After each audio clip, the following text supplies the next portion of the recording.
I wanted to give my grandchildren a vacation like I gave my son growing up. My daughter-in-law said, "You're not taking them anywhere without supervision. We do trust you." My son replied, "Just let it go." I cancelled the trip, but she didn't know the plane tickets were cancelled, and who took her place on that flight left her spiraling when she saw. I'm a grandmother, and I've spent the last year trying to give my grandchildren the kind of summers I gave my son. Back when he was little, I'd pack him into the car, drive 6 hours to the lake, rent a cabin, and make every single day feel magical. I thought he deserved that. So when my own grandchildren were finally old enough for a trip like that, I started planning, carefully, meticulously, everything booked. The flights, the cabin, even tickets to the local amusement park. I told my daughter-in-law about it weeks in advance. I wanted her to know, not to ask permission. My son and I were aligned on this. But the second she heard vacation, her face went tight and she said the words that still echo in my head, "You're not taking them anywhere without supervision. We don't trust you."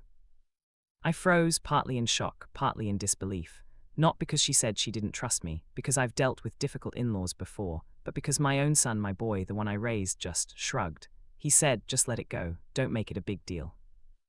I cancelled the trip. Outwardly, I swallowed my pride, packed away the plans, and pretended to agree. But inside, I was seething. All those weeks of preparation, all that anticipation for the kids, it felt like she had ripped it away from them. I spent that night sitting at the kitchen table, staring at my laptop, thinking, there's a way she can't control this. There has to be a way to make this matter to her. The idea didn't come fully formed. It started small. A single thought that grew into something dangerous, something delicious in its inevitability. What if the trip still happened? Not with her, not under her rules, but exactly as I planned. My finger hovered over the cancellation button on the airline's website. I stared at it until my hand hurt, and then I didn't cancel. Instead, I made a call to the travel agent I'd been using for years. One voice, one simple sentence, and the tickets were reissued. But there was a twist. Someone other than her would be listed as the accompanying adult. Someone she would never expect. Someone whose presence would absolutely shatter her illusion of control. The next morning, I watched her scroll through her phone, blissfully unaware, sipping her coffee, confident that the trip was dead. And then I caught a glimpse of the itinerary printout hidden in my drawer, and the truth hit me. I could feel it already, the chaos that was about to erupt when she saw who was actually on that plane. I smiled quietly, a low, deliberate smile.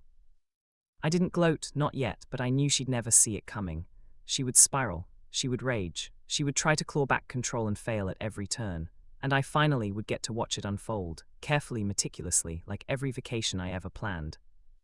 Because sometimes, revenge isn't about punishment. It's about letting someone see, in vivid, undeniable reality, exactly how powerless their control really is. And the second she realized who was sitting in her seat, the second the truth hit her, I knew it would change everything.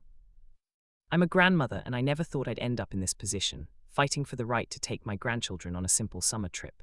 My son, Daniel, grew up in a modest home in Dayton, Ohio.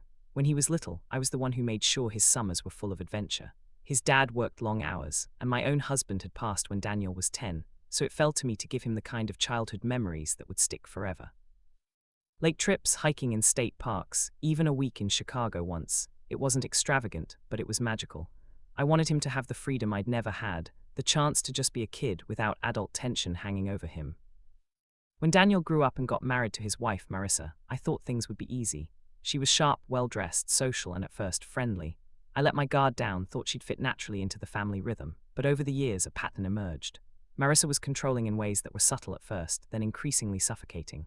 She micromanaged birthday parties, dictated the kids' schedules, and worst of all, subtly undermined my relationship with Daniel. It was always her way or no way, and she framed it as protecting the family unit.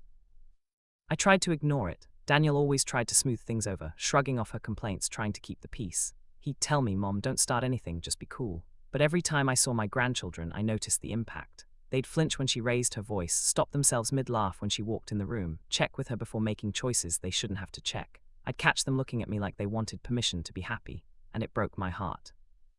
So when I started planning this summer vacation, I wanted it to be more than just a trip. I wanted it to be a reclamation, something pure, joyful, untainted by Marissa's constant interference. The flights, the cabin by Lake Michigan, the amusement park passes, it was all exactly how I'd done it with Daniel. I envisioned my grandchildren running barefoot along the beach, playing card games late into the night, eating ice cream in the middle of the afternoon because who cared about schedules?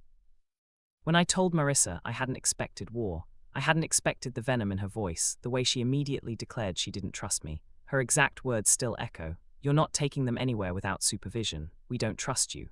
I remember thinking, this is unreal. She's attacking me for trying to give them joy. Daniel's response, or lack thereof, stung almost as much. Just let it go, he said, dismissing the confrontation like it was nothing. I loved my son more than anything, but in that moment I realized he was unwilling, or maybe afraid, to confront Marissa. And that fear, that refusal to protect what should have been ours to share, lit a fire in me. I cancelled the trip in a calm voice, letting them believe the plan had died quietly. But inside, I felt the adrenaline of opportunity. She had no idea the tickets were still valid, no idea that the trip was happening without her. And I was about to pull someone into it, a person who would completely shatter her illusion of control, someone whose presence she would never forgive. For years, I'd learned patience. For years, I'd been overlooked, dismissed, and controlled by the very family I tried to protect. But the sum of this trip would change that. I wasn't just reclaiming the vacation, I was reclaiming my voice, my agency, and the ability to give my grandchildren the happiness they deserved. And when Marissa finally realized what I had done, it wasn't going to be a simple argument, it was going to be chaos. Because for all her planning, all her control, she had never considered that I wasn't just a grandmother. I was someone who could plan and execute the perfect, calculated disruption. And the moment she saw who was on that plane instead of her, everything would spiral. I spent the next 2 weeks in what I can only describe as obsessive focus. Every detail of the trip had to be perfect, because if there was even a hint of error, Marissa would sniff it out and sabotage everything. The cabin had to be secluded enough that she couldn't casually drop by, yet close enough to amenities for the kids. The flights had to align so that the replacement, adult, would board without incident, and no one would suspect a thing until it was too late. I started by contacting the travel agent again, carefully phrasing everything as if it were a last-minute change in my own plans. I requested a name swap on the boarding passes, someone trustworthy who could handle 2 energetic grandchildren, someone Marissa would never expect. I knew exactly who that had to be. My older sister, Lydia, a retired airline pilot with nerves of steel and a dark sense of humor that perfectly matched my plan.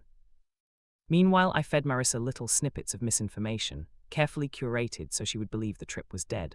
I mentioned that I given up the tickets, that plans change, and that the kids would probably stay home all summer. Each lie was delivered in a calm, sorrowful tone, heartbroken grandmother, crushed by circumstances. She bit it every time, her face settling into that smug sense of superiority, convinced she had won. Daniel predictably did nothing. He offered a half-hearted, "Mom, maybe wait a few weeks," she stressed. I ignored him. This wasn't about his approval anymore. He had abdicated. And I wasn't going to let my grandchildren miss a single moment, because of fear or indecision. I double-checked every detail. Cabin rental paid in full, flight tickets reissued, rental car reserved under Lydia's name, amusement park reservations secured, even packed an extra emergency bag with sunscreen, snacks, and band-aids, like I'd done for Daniel when he was a boy. Every item, every contingency accounted for. And then came the psychological layer. I started documenting everything subtly. I emailed a trip itinerary to myself, accidentally on purpose, knowing Marissa sometimes snooped on family email chains. I took photos of the tickets and boarding passes. I even drafted a fake emergency plan just to be found later, which outlined every small detail that made the trip look legitimate, making her doubt her own vigilance. The final act was a single call I made late at night. I confirmed with Lydia that she would be ready, that she understood her role, and that she had to act completely normal until the exact moment Marissa discovered the substitution. Lydia chuckled over the phone, that low, satisfied laugh that told me she was fully invested. She even suggested a minor flourish, boarding the plane early and subtly, claiming Marissa's seat at the gate if anyone questioned it. I told her, perfect, that's exactly what I need. By the last evening before the flight, I felt a tense, electric kind of anticipation. I watched Marissa scroll through her phone, casually commenting that she was relieved the trip had been cancelled. She didn't suspect a thing. And then I slipped the final boarding pass into my bag, tucked under my arm, knowing she would soon come face to face with the truth. It wasn't cruelty for the sake of cruelty. I convinced myself of that. It was justice. It was showing her exactly what fear, uncertainty, and lack of control felt like, in a world where she always tried to dominate every interaction. And when the truth hit, I wanted her to feel the full weight of what she had tried to take from my grandchildren. I went to bed that night with the boarding passes under my pillow. Lydia was packed. The kids were buzzing with excitement, blissfully unaware of the battle lines drawn in secret. And somewhere, Marissa was sleeping, confident she had won. She had no idea that by morning, the illusion of her control would shatter completely. Because the person she thought was powerless, the grandmother she tried to dismiss, was about to pull off a move she would never recover from. And she would see it firsthand at the airport, when the seat meant for her was. I arrived at the airport early, my heart hammering with that precise mix of fear and anticipation only someone who knows exactly what they're about to do can feel.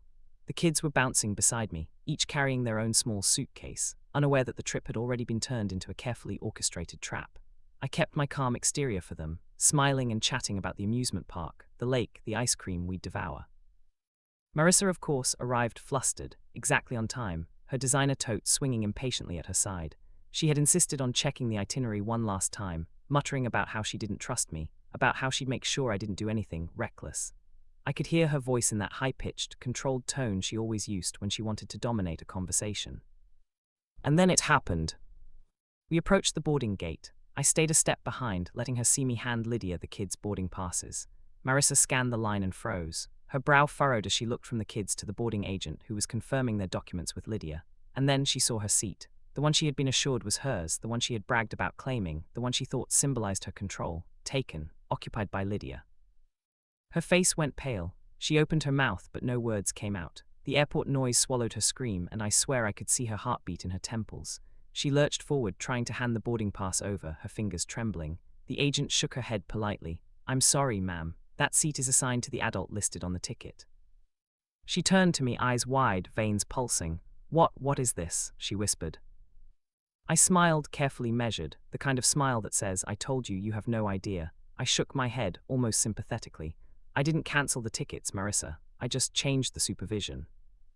The words hit her like a punch. I watched as her composure crumbled in real time. First came the incredulous disbelief, her mouth forming words that wouldn't come out, sentences broken by shaking breaths. Then the panic, the spiral, the frantic calculations running through her head about who could have possibly done this, who could possibly undermine her so completely. And here's the twist, she hadn't just lost control, she had no power to stop it. The airline confirmed the tickets were legitimate. Lydia was calm, smiling faintly, radiating authority. The kids were laughing, thrilled, oblivious to the storm brewing behind them. Marissa's panic intensified as she realized she couldn't appeal to anyone. Daniel, my son, was nowhere to be seen. He had insisted earlier he didn't want to make it a big deal, and now that inaction became the final nail in her control coffin. She tried reasoning, bargaining, even demanding, but the boarding agent, the only authority in that moment, repeated calmly, "Ma'am, the seat is assigned. You may board in your own assigned row." Her protests grew shrill, drawing eyes, drawing judgment. People were staring. Marissa, the woman who prided herself on controlling appearances, was unraveling publicly. And just as she started to lunge forward, as if trying to physically claim what she thought was hers, Lydia knelt down, whispering gently to the kids, "Ready for our adventure," and they cheered, climbing aboard, laughing, completely unconcerned with the chaos behind them. I stepped back, letting the spectacle unfold. My son remained on the sidelines, avoiding her gaze, silent. And in that moment, I realized the first big victory wasn't just the trip. It was the complete shattering of her self-image, her absolute belief that she could dictate this family's life. I had set the stage, and she had walked right into it. Marissa was left standing there, spiraling, powerless, exposed, while the children she thought she controlled skipped away with the person she had dismissed as a threat. And I felt a surge, cold and precise, knowing this was only the beginning. Watching Marissa spiral at the airport was intoxicating, but I knew this was only the opening act. Chaos in public, satisfying, but what I wanted, the revenge that would stick, the one that would leave her questioning herself for years, had to be planned, precise, and deeply personal. This wasn't about anger anymore. It was about delivering a lesson in control and consequence she'd never forget. I took a quiet moment in the hotel lobby later that evening, away from the kids, and pulled out my notebook. I wrote her patterns, her weaknesses, everything she relied on, control over schedules, dominance in family decisions, the way she thrived on others, discomfort while keeping her own image pristine. That last one, her obsession with appearances, was the key. Every move she made was designed to convince herself and everyone else that she was in charge. Strip that away, and she'd unravel completely. I decided on a two-pronged approach. Step 1, make her feel powerless in her own home where she thought she was untouchable. Step 2, publicly expose the illusions she had built, subtly, without ever needing to yell or argue. The airport stunt had shown me how effective subtlety could be. She'd been humiliated without anyone needing to raise their voice. I wanted that same tension amplified in her daily life. The first tactical move was timing. I noticed she had a big neighborhood dinner planned, an event she loved hosting because she could control every conversation, every interaction, every impression. Perfect. I started making arrangements so she would think she had the house under control, that everything was going according to her plan. Little sabotages, almost invisible, would undermine her without her immediately realizing it. I began small, switched some of her usual floral arrangements with ones that didn't match the decor, pre-ordered her signature appetizers to be slightly off from what she usually served, and arranged for a subtle mishap with the valet service she relied on. Nothing catastrophic, just enough to make her question why things weren't going exactly how she had orchestrated them. The second step was psychological. I created the illusion that I had access to her personal space, her schedules, her contacts, even minor secrets. Nothing illegal, nothing overtly invasive. Just enough evidence for her to believe I could anticipate every move she made. I started leaving small intentional traces, a receipt left in a conspicuous place, a note with a carefully vague warning, an object slightly moved from where she always kept it. She noticed, of course. The panic began to set in, the tension creeping under her skin. She would check, recheck, and still find herself off balance. I coordinated with Lydia, who acted as my surrogate outside eyes. She reported subtle reactions from Marissa in real time, helping me calibrate the psychological pressure. Every tremor of doubt in Marissa's composure became a data point. Every whispered complaint to Daniel, which he dutifully ignored, confirmed that she was isolated in her obsession with control. And then the third layer, I introduced an unexpected wildcard. A local family friend I knew Marissa respected and often tried to impress, someone she thought would publicly validate her authority, was strategically briefed on the vacation story. I made sure they would casually mention the kids' adventures, Lydia's competent supervision, and the fact that Marissa hadn't even noticed until the last minute. The right words at the right time, delivered naturally, would guarantee maximum humiliation, without anyone needing to confront her directly. By the time I went to bed that night, I had a complete plan. Not just for the rest of the vacation, but for weeks after, when she would find herself questioning every decision, every claim of control, every tiny detail she thought she had mastered. I wasn't just teaching her a lesson. I was erasing the illusion that she ever had the upper hand in our family. And the most delicious part, she had no idea it was coming. Because by the time she realized the full extent of what I had orchestrated, the chaos wouldn't just be public, it would live inside her own home, infecting her confidence, her pride, and her carefully curated image. She thought she had won, she thought she had outmaneuvered me. She had no idea that the real game hadn't even started. The next morning, Marissa woke up already tense. She had spent the night imagining every possible way she could regain control over the vacation, thinking she could swoop in, claim authority, or somehow undo the chaos at the airport. But by the time she reached the cabin, the second twist hit her like a punch to the chest. The first thing she noticed was the front door. It wasn't locked. It had never been unlocked before, not like this. She stepped inside cautiously, expecting some minor oversight from me, a simple mistake she could exploit. But the cabin was alive. Alive in the way only someone who truly controls space can feel when it's been turned against them. Every room was arranged differently. Photos she assumed were permanent had been swapped. Her favorite mug was gone. The kids' toys were scattered intentionally, but in patterns she couldn't recognize, like subtle reminders that this space belonged to me now and to my plan. And there in the middle of the living room was Lydia calmly unpacking snacks with the kids, laughing with a comfort Marissa would never claim as her own. But it wasn't just the disruption of her physical control. That would have been manageable. No, the second twist came in the form of a revelation she wasn't prepared for. Daniel had quietly sided with me. My son, who had spent years shrugging off her manipulations, had finally drawn a line. He didn't argue, he didn't justify. He simply confirmed to Marissa with the calmest, coldest clarity that this trip, every single moment, was ours to manage. Marissa froze, staring at us. She opened her mouth, but words failed her. The control she'd always relied on, her authority over family decisions, over the kids' lives, over Daniel himself, had evaporated in an instant. She looked from the children laughing at the lake's edge to Lydia's unshakable calm, and then to Daniel, who wouldn't even meet her eyes. And that's when the next layer hit her. While she had been obsessing over the airport and her supposed loss of control, I had quietly coordinated something she never suspected: the local press. A small regional travel magazine that had previously covered family trips and hidden gems by Lake Michigan had caught wind of the vacation, through subtle hints I had dropped months ago, and wanted a feature on a multi-generational family getaway. They arrived unannounced that morning, cameras in hand, eager to photograph the family enjoying the lake. Marissa saw the cameras. She realized slowly that any attempt to reclaim authority here would be documented, publicized. Her expression twisted, part panic, part rage. She started shouting, gesturing at Daniel, at Lydia, at the kids, insisting this was inappropriate. But every word she spoke was drowned out by the hum of professional recording equipment capturing her meltdown in real time. The worst part, the children adored every second. They didn't flinch, they didn't check with her. They trusted me and Lydia entirely, and she couldn't intervene without looking like an unhinged, controlling parent. The realization hit her. Not only had she lost control of the trip, but the children now viewed her authority as irrelevant, and anyone watching would see it too. I stepped forward quietly and handed her a single boarding pass from the weekend getaway we had accidentally left open. "You can join us," I said softly, "but only if you follow the rules." Her face fell. The ultimate humiliation was clear. She wasn't banned, she wasn't forced out, but she would only participate under my terms. Every attempt to assert herself would now be under my scrutiny, and more importantly, under the gaze of the children she thought she controlled. For the first time, I saw her truly unravel, and the truth settled in her eyes. She had been completely outmaneuvered. She wasn't just powerless, she was irrelevant. And that irrelevance was just the beginning. I didn't sleep that night, not because I was worried and not because I felt guilty. It was because, for the first time in years, everything was exactly where I wanted it. Every piece had fallen into place, every reaction had confirmed what I had known all along. Marissa didn't just need to lose control, she needed to understand why she never deserved it in the first place. People would assume this was about the trip, that I went this far over vacation, over a disagreement about supervision, but that was never the truth. The trip was just the opening. The real reason had been building for years, quietly, underneath every interaction, every forced smile, every moment I watched my grandchildren shrink themselves in her presence.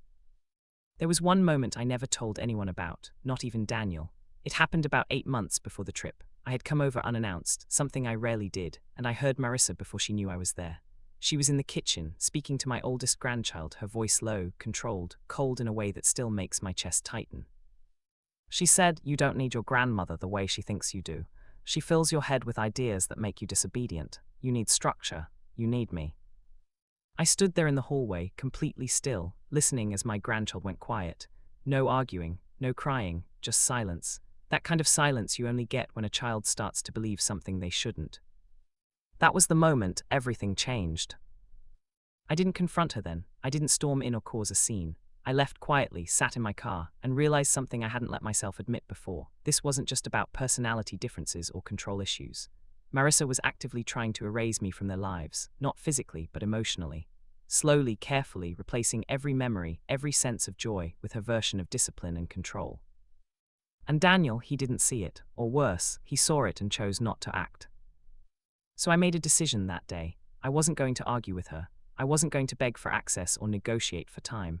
I was going to dismantle the foundation she had built, the belief that she was the center of their world, the only authority that mattered.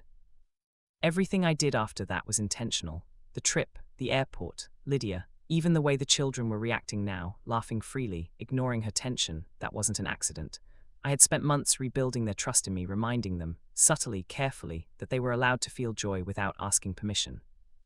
That's why this mattered so much. Not because I needed to win against Marissa, but because I needed my grandchildren to see something clearly. Her control was never absolute. It was something she imposed, something they could step outside of. That night at the cabin, I watched from the window as Marissa sat alone on the porch, staring out at the lake. No phone, no audience, no control, just silence. And I knew she was thinking about everything. The airport, Daniel's silence, the children's laughter, the cameras, Lydia, me. For the first time, she wasn't strategizing. She wasn't calculating her next move. She was unraveling. Because the truth had finally reached her, piece by piece. She hadn't lost control in a single moment.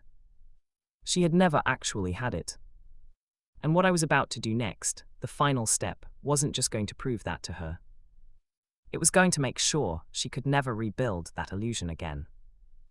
Because by the time we got back home, everything she thought she had secured, her image, her authority, even her place in that family, was going to be exposed in a way she could never recover from.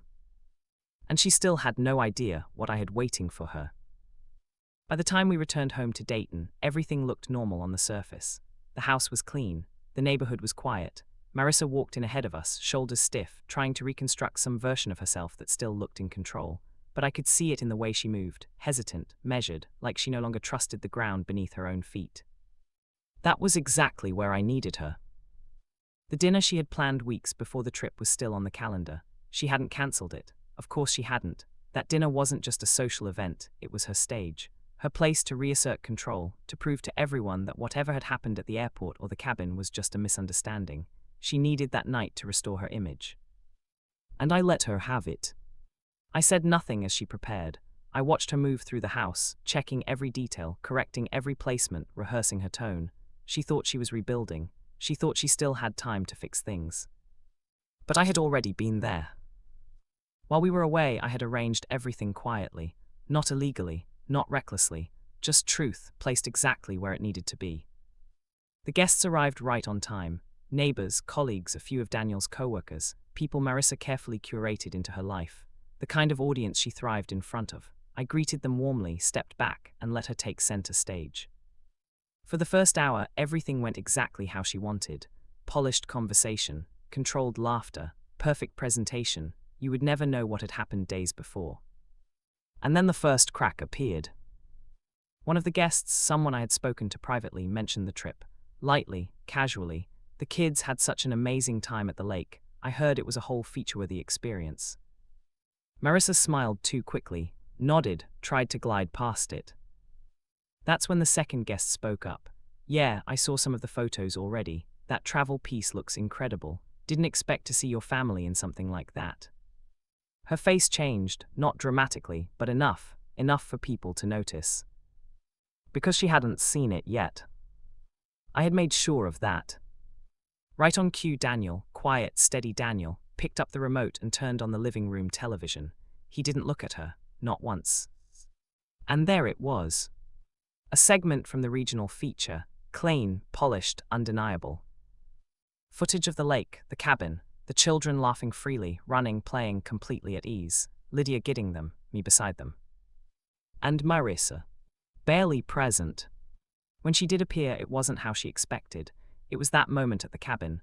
The tension, the raised voice, the visible loss of control. Not exaggerated, not edited maliciously, just real. Unfiltered. The room went quiet. No one said anything at first. They didn't need to. The contrast spoke for itself. The image she had built, the composed, authoritative center of the family, collapsed in front of them without a single accusation from me. Marissa stood there, frozen, her eyes locked on the screen, then slowly shifting to the people around her, searching for something, support, denial, anything. But all she found was distance. Confusion. Judgment. Daniel finally spoke, calm, flat. The kids deserved that trip. That was it, no argument, no defense, just a statement that settled over everything like weight. Marissa's composure didn't shatter loudly, it didn't explode. It collapsed inward. She stepped back then again, and then she left the room entirely. No announcement, no excuse, just gone. The dinner never recovered. Conversations turned quiet, fragmented. People left earlier than planned. And me. I stayed exactly where I was, calm, present, untouched. Because the truth had done all the work for me. I didn't need to yell, I didn't need to expose anything artificially. I just gave her exactly what she had always feared, visibility without control. In the weeks that followed, things shifted permanently. Daniel stopped deferring. The children called me more, visited more, laughed more. And Marissa. She was still there, still part of the family. But something fundamental had changed. No one looked at her the same way anymore. And she knew it.